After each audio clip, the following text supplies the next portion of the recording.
ನಮಸ್ಕಾರ ಸ್ನೇಹಿತರೆ. ಇತ್ತೀಚಿನ ದಿನಗಳಲ್ಲಿ ಫೇಸ್ಬುಕ್ ಮತ್ತು ಇನ್ಸ್ಟಾಗ್ರಾಮ್ನಲ್ಲಿ ಗರ್ಭಿಣಿಯನ್ನಾಗಿ ಮಾಡಿ ದಿನಕ್ಕೆ 5,000ದಿಂದ 10,000 ಹಣವನ್ನು ಸಂಪಾದಿಸಿ ಎನ್ನುವ ಜಾಹೀರಾತುಗಳು ಹರಿದಾಡುತ್ತಿವೆ. ಇದು ಕೇವಲ ಒಂದು ಆಮಿಷ ಮಾತ್ರವಲ್ಲ, ಇದೊಂದು ದೊಡ್ಡ ಸೈಬರ್ ಕ್ರೈಮ್ ಜಾಲ. ಹಾಗಾದರೆ ಬನ್ನಿ ನಾವು ಇದರ ಬಗ್ಗೆ ಇನ್ನೂ ಹೆಚ್ಚಿನ ಮಾಹಿತಿ ತಿಳಿದುಕೊಳ್ಳೋಣ. ಈ ವಂಚನೆ ಹೇಗೆ ಶುರುವಾಗುತ್ತದೆ? ನಿಮ್ಮಿಂದ ಹಣ ಕಿತ್ತುಕೊಳ್ಳುವ ಹಂತಗಳು ಯಾವುದು?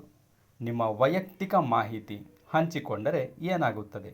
ಇಂತಹ ವಂಚನೆಗೆ ಒಳಗಾದರೆ ದೂರು ನೀಡುವುದು ಹೇಗೆ? ದಯವಿಟ್ಟು ನೀವು ಈ ವಿಡಿಯೋವನ್ನು ಶೇರ್ ಮಾಡಿ ಒಬ್ಬರ ಜೀವನವನ್ನು ಮತ್ತು ಹಣವನ್ನು ಉಳಿಸಬಹುದು. ದಯವಿಟ್ಟು ಈ ವಿಡಿಯೋವನ್ನು ನಿಮ್ಮ ವಾಟ್ಸಪ್ ಗ್ರೂಪ್ಗಳಲ್ಲಿ ಹಂಚಿಕೊಳ್ಳಿ. ಈ ವಂಚನೆಯ ಜಾಲವು ಹೇಗೆ ಕೆಲಸ ಮಾಡುತ್ತದೆ ಎಂಬುದನ್ನು ಹಂತ ಹಂತವಾಗಿ ನಾನಿಲ್ಲಿ ನಿಮಗೆ ತೋರಿಸಿದ್ದೇನೆ. ಫೇಸ್ಬುಕ್, ಇನ್ಸ್ಟಾಗ್ರಾಮ್ ಅಥವಾ OLXನಲ್ಲಿ ಸುಳ್ಳು ಜಾಹೀರಾತುಗಳನ್ನು ಹಾಕುತ್ತಾರೆ. ಗರ್ಭಿಣಿಯರನ್ನು ಮಾಡಿ ದಿನಕ್ಕೆ 5,000ದಿಂದ 10,000 ಹಣ ಸಂಪಾದಿಸಿ, ಹಾಗೂ ಯಾವುದೇ ಹೆಚ್ಚಿನ ವಿದ್ಯಾಭ್ಯಾಸ ಬೇಡ, ಕೇವಲ 2ರಿಂದ 3 ಗಂಟೆ ಕೆಲಸ ಮಾಡಿ ಸಾಕು. ನಂಬಿಕೆ ಬರಲಿ ಎಂದು ದೊಡ್ಡ ದೊಡ್ಡ ಆಸ್ಪತ್ರೆಗಳ ಅಥವಾ ಗರ್ಭಿಣಿಯರ ಸುಳ್ಳು ಫೋಟೋಗಳನ್ನು ಬಳಸುತ್ತಾರೆ. ನೀವು ಅಂತಹ ಜಾಹೀರಾತಿನ ಮೇಲೆ ಕ್ಲಿಕ್ ಮಾಡಿದಾಗ ಅಥವಾ ಕೊಟ್ಟಿರುವ ನಂಬರ್ಗೆ ಕಾಲ್ ಮಾಡಿದಾಗ ಅವರು ನಿಮ್ಮನ್ನು ವಾಟ್ಸಪ್ಗೆ ಕರೆಯುತ್ತಾರೆ. ಅವರು ನಿಮ್ಮ ಹೆಸರು, ವಯಸ್ಸು ಮತ್ತು ಫೋಟೋಗಳನ್ನು ಕೇಳುತ್ತಾರೆ. ನಂತರ ಅವರು ಒಂದು ಫೇಕ್ ಜಾಬ್ ಚಾರ್ಟ್ ಅಥವಾ ಮೆನು ಕಳುಹಿಸುತ್ತಾರೆ. ಅದರಲ್ಲಿ ಯಾವ ನಗರಕ್ಕೆ ಎಷ್ಟು ಸಂಬಳ ಎಂಬುದನ್ನು ತೋರಿಸಿರುತ್ತಾರೆ. ಹಾಗೆ ನಿಮಗೆ ಕೆಲಸ ಸಿಕ್ಕಿದೆ ಎಂದು ನಂಬಿಸಿ ಅವರು ಮೊದಲ ಬಾರಿಗೆ ಹಣ ಕೇಳುತ್ತಾರೆ. ನಿಮ್ಮ ಹೆಸರನ್ನು ನಮ್ಮ ಕಂಪನಿಯಲ್ಲಿ ರಿಜಿಸ್ಟರ್ ಮಾಡಲು 500ರಿಂದ ಅಥವಾ 1,000 ಕಟ್ಟಿ ಎಂದು ಕೇಳುತ್ತಾರೆ. ಇದು ಬಹಳ ಸಣ್ಣ ಮೊತ್ತ ಆಗಿರುವುದರಿಂದ ಜನ ಸುಲಭವಾಗಿ ಹಣ ಕೊಡುತ್ತಾರೆ. ನೀವು ಹಣ ಕಟ್ಟಿದ ಕೂಡಲೇ ಅವರು ನಿಮಗೆ ವಾಟ್ಸಪ್ನಲ್ಲಿ ಒಂದು ID ಕಾರ್ಡ್ ಹಾಗೂ ಅಗ್ರಿಮೆಂಟ್ ಪೇಪರ್ ಕಳುಹಿಸುತ್ತಾರೆ. ಅದರಲ್ಲಿ ಭಾರತ ಸರ್ಕಾರದ ಲೋಗೋ ಅಥವಾ ಯಾವುದೋ ಹೆಸರಾಂತ ಆಸ್ಪತ್ರೆಯ ಹೆಸರು ಇರುತ್ತದೆ. ನೋಡಲು ಇದು ಅಸಲಿ ಅನಿಸುತ್ತದೆ, ಆದರೆ ಇವೆಲ್ಲವೂ ಮೊಬೈಲ್ ಆ್ಯಪ್ಗಳಲ್ಲಿ ಎಡಿಟ್ ಮಾಡಲಾಗಿರುತ್ತದೆ. ಒಮ್ಮೆ ನೀವು ನಂಬಿಕೆಗೆ ಬಿದ್ದ ಮೇಲೆ ಅವರು ದೊಡ್ಡ ಆಟ ಶುರು ಮಾಡುತ್ತಾರೆ. ಮೆಡಿಕಲ್ ಕಾರ್ಡ್, ಕ್ಲೈಂಟ್ ಹತ್ತಿರ ಹೋಗಲು ನಿಮಗೆ ಆರೋಗ್ಯ ಕಾರ್ಡ್ ಬೇಕು, ಅದಕ್ಕೆ 3,000 ರೂಪಾಯಿ ಕಟ್ಟಿ ಅಂತ ಕೇಳುತ್ತಾರೆ. ಸೆಕ್ಯೂರಿಟಿ ಡಿಪಾಸಿಟ್, ನಿಮ್ಮ ಸೇಫ್ಟಿಗೆ ನಾವು ಇನ್ಶೂರೆನ್ಸ್ ಮಾಡಿಸುತ್ತಿದ್ದೇವೆ, 5,000 ಕಟ್ಟಿ ಅಂತ ಮತ್ತೆ ಕೇಳುತ್ತಾರೆ. ಹೀಗೆ ಒಂದೊಂದೇ ಕಾರಣ ಹೇಳಿ ಸಾವಿರಾರು ರೂಪಾಯಿಗಳನ್ನು ಲೂಟಿ ಮಾಡುತ್ತಾರೆ. ನೀವು ಹಣ ಕಟ್ಟಲು ನಿರಾಕರಿಸಿದಾಗ ಅವರು ನಿಮ್ಮ ಫೋಟೋ ಅಥವಾ ಆಧಾರ್ ಕಾರ್ಡ್ ಬಳಸಿ ನಾವು ನಿಮ್ಮ ಮೇಲೆ ಕೇಸ್ ಹಾಕುತ್ತೇವೆ ಅಥವಾ ನಿಮ್ಮ ಫೋಟೋ ಮಿಸ್ಯೂಸ್ ಮಾಡುತ್ತೇವೆ ಎಂದು ಹೆದರಿಸಲು ಪ್ರಾರಂಭ ಮಾಡುತ್ತಾರೆ. ಕೊನೆಗೆ ನೀವು ಹಣ ಕಟ್ಟುವುದನ್ನು ನಿಲ್ಲಿಸಿದ ತಕ್ಷಣ ನಿಮ್ಮ ನಂಬರನ್ನು ಬ್ಲಾಕ್ ಮಾಡಿ ಪರಾರಿಯಾಗುತ್ತಾರೆ. ಯಾವುದೇ ಕಂಪನಿ ಅಥವಾ ಆಸ್ಪತ್ರೆ ಕೆಲಸ ಕೊಡುವ ಮೊದಲು ನಿಮ್ಮಿಂದ ಹಣ ಕೇಳುವುದಿಲ್ಲ. ಒಂದು ವೇಳೆ ಯಾರಾದರೂ ಫೋನಿನೆಲ್ಲ ಹಣ ಕೇಳಿದರೆ 100% ಫ್ರಾಡ್ ಅಂತ ಅರ್ಥ ಮಾಡಿಕೊಳ್ಳಿ. ನಿಮ್ಮ ವೈಯಕ್ತಿಕ ಮಾಹಿತಿ, ಫೋಟೋ, ID ಹಂಚಿಕೊಂಡರೆ ಏನಾಗುತ್ತದೆ ಅಂತ ನಾನೀಗ ನಿಮಗೆ ತೋರಿಸಿಕೊಡುತ್ತೇನೆ. ಹಾಗಾದರೆ ಯಾರಾದರೂ ತಮ್ಮ ಆಧಾರ್ ಕಾರ್ಡ್, ಪಾನ್ ಕಾರ್ಡ್ ಅಥವಾ ಫೋಟೋಗಳನ್ನು ಈ ವಂಚಕರಿಗೆ ನೀಡಿದರೆ ಏನಾಗುತ್ತೆ? ಹಾಗಾದರೆ ಬನ್ನಿ. ಮೊದಲನೆಯದಾಗಿ ಬ್ಲ್ಯಾಕ್ ಮೇಲ್ ಅಥವಾ ಬೆದರಿಕೆ.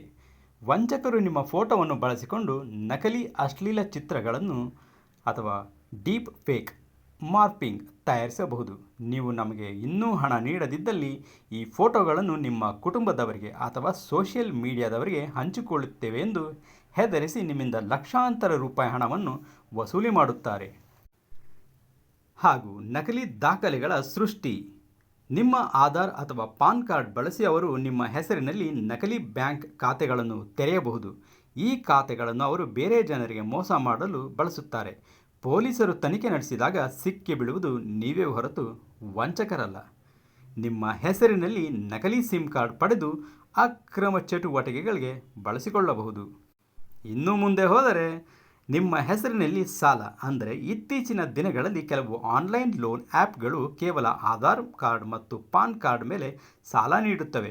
ವಂಚಕರು ನಿಮ್ಮ ದಾಖಲೆಗಳನ್ನು ಬಳಸಿ ನಿಮಗೆ ಅರಿವಿಲ್ಲದೆ ಸಾಲ ಪಡೆಯಬಹುದು. ನಂತರ ಸಾಲ ಮರುಪಾವತಿ ಮಾಡುವಂತೆ ಬ್ಯಾಂಕ್ನವರು ನಿಮಗೆ ತೊಂದರೆ ಕೊಡುತ್ತಾರೆ ಮತ್ತು ಇತರರನ್ನು ವಂಚಿಸಲು ನಿಮ್ಮ ಫೋಟೋವನ್ನು ಬಳಕೆ ಮಾಡುತ್ತಾರೆ. ನೀವು ಅವರಿಗೆ ಕಳುಹಿಸಿದ ಫೋಟೋ ಅಥವಾ ವಿಡಿಯೋವನ್ನು ಬಳಸಿ ಅವರು ನಿಮ್ಮ ಮತ್ತೊಂದು ನಕಲಿ ಪ್ರೊಫೈಲ್ ಸೃಷ್ಟಿಸುತ್ತಾರೆ. ನೋಡಿ, ಈ ವ್ಯಕ್ತಿ ನಮ್ಮಲ್ಲಿ ಕೆಲಸ ಮಾಡುತ್ತಿದ್ದಾರೆ, ಇವರು ಇಷ್ಟು ಹಣ ಸಂಪಾದಿಸುತ್ತಿದ್ದಾರೆ. ಬೇರೆಯವರಿಗೆ ತೋರಿಸಿ ನಿಮ್ಮ ಹೆಸರಿನಲ್ಲಿ ಮತ್ತಷ್ಟು ಜನರಿಗೆ ಮೋಸ ಮಾಡುತ್ತಾರೆ. ಕೊನೆಯದಾಗಿ ಗೌರವಕ್ಕೆ ಧಕ್ಕೆ ಉಂಟಾಗುವಂತೆ ಮಾಡುತ್ತಾರೆ. ಅದು ಹೇಗೆ? ಈ ಕೆಲಸವು ಸಮಾಜದಲ್ಲಿ ಒಂದು ರೀತಿಯ ಮುಜುಗರ ಉಂಟು ಮಾಡುವ ವಿಷಯವಾಗಿರುವುದರಿಂದ ವಂಚಕರು ನೀವು ಇಂತಹ ಕೆಲಸಕ್ಕೆ ಒಪ್ಪಿಕೊಂಡಿದ್ದೀರಿ ಎಂದು ಎಲ್ಲರಿಗೂ ತಿಳಿಸುತ್ತೇವೆ ಎಂದು ಹೇಳಿ ನಿಮ್ಮ ಮಾನಸಿಕ ನೆಮ್ಮದಿಯನ್ನು ಹಾಳು ಮಾಡುತ್ತಾರೆ.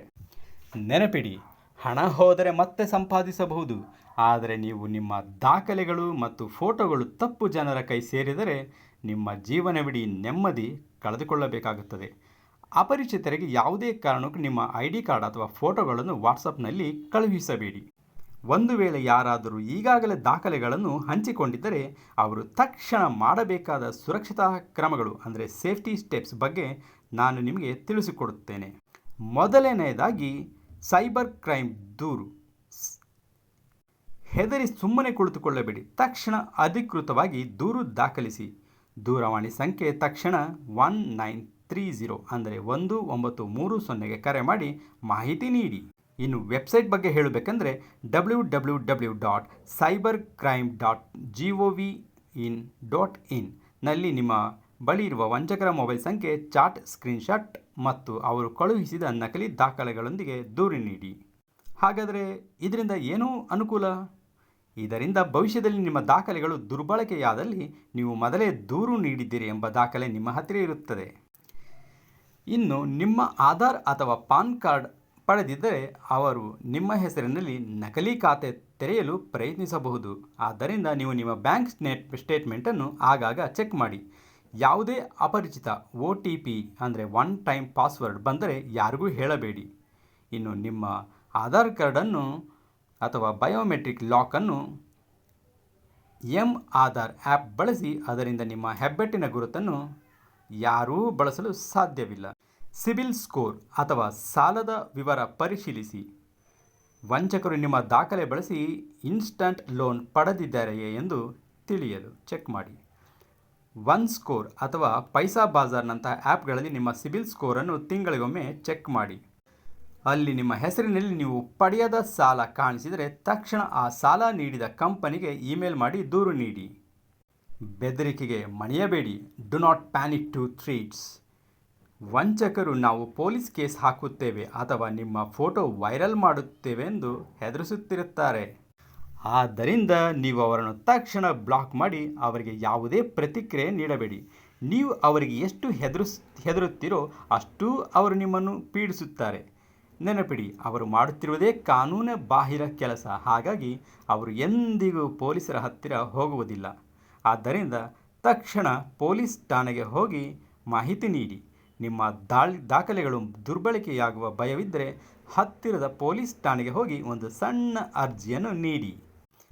ಹಾಗೂ ನನ್ನ ದಾಖಲೆಗಳನ್ನು ವಂಚಕರು ಪಡೆದಿದ್ದಾರೆ, ದಯವಿಟ್ಟು ಇದನ್ನು ಗಮನಿಸಿ ಎಂದು ಹೇಳಿ ಆ ಪತ್ರದ ಒಂದು ನಕಲನ್ನು ಅಂದರೆ ಅಕ್ನಾಲೆಜ್ಮೆಂಟ್ ಕಾಪಿಯನ್ನು ನಿಮ್ಮ ಬಳಿ ಇಟ್ಟುಕೊಳ್ಳಿ. ಇದು ನಿಮ್ಮನ್ನು ಕಾನೂನಾತ್ಮಕವಾಗಿ ರಕ್ಷಿಸುತ್ತದೆ. ವೀಕ್ಷಕರೇ, ನಿಮಗೆ ಒಂದು ಸಣ್ಣ ಕಿವಿ ಮಾತನ್ನು ನಾನು ಹೇಳಲಿಕ್ಕೆ ಬಯಸ್ತೀನಿ. ಸ್ನೇಹಿತರೆ, ತಪ್ಪು ಮಾಡುವುದು ಮಾನವನ ಸಹಜ ಗುಣ, ಆದರೆ ಅದನ್ನು ಸರಿಪಡಿಸಿಕೊಳ್ಳುವುದು ಜಾಣತನ. ನೀವು ಹಣ ಕಳೆದುಕೊಂಡಿದ್ದರೂ ಅಥವಾ ದಾಖಲೆ ನೀಡಿದ್ದರೂ ಪರವಾಗಿಲ್ಲ, ಧೈರ್ಯವಾಗಿರಿ. ನಿಮ್ಮ ಜೊತೆ ಯಾವಾಗಲೂ ಸೈಬರ್ ಪೊಲೀಸ್ ಇದ್ದಾರೆ. ಈ ವಿಡಿಯೋದಲ್ಲಿ ಹೇಳಿದ್ದನ್ನು ಖಂಡಿತವಾಗಿ ತಪ್ಪದೆ ಅನುಸರಿಸಿ.